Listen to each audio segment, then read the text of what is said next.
It was 2:11 in the morning when I noticed something was wrong with my reflection.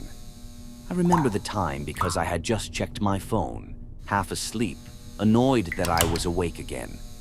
I stood in my bathroom brushing my teeth, staring at myself the way you do when your mind is somewhere else. That's when my hand stopped moving, but my reflection didn't. The toothbrush in my mouth froze, my arm locked in place, yet the man in the mirror kept brushing, slowly, calmly, like nothing was wrong. I stared at him, my heart starting to pound, waiting for my reflection to catch up. It didn't.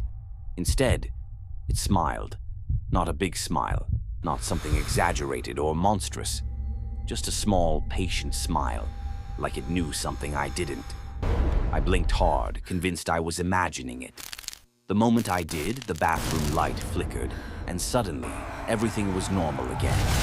My reflection matched me perfectly. Same tired eyes, same stupid toothpaste foam.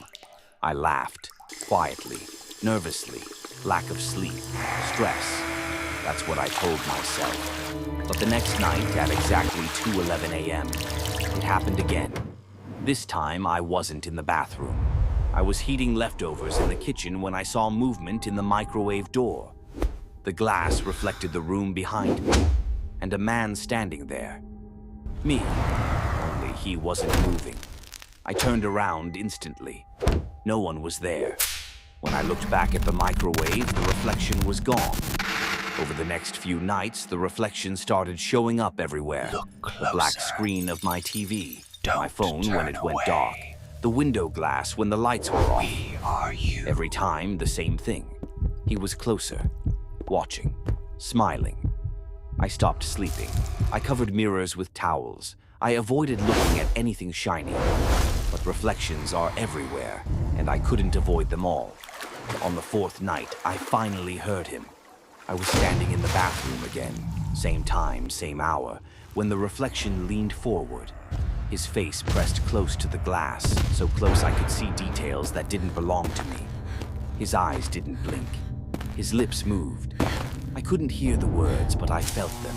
A vibration in my teeth, a pressure behind my eyes, like a whisper directly into my skull. I stumbled back, knocking into the door, breathing so hard my chest hurt. The mirror went dark.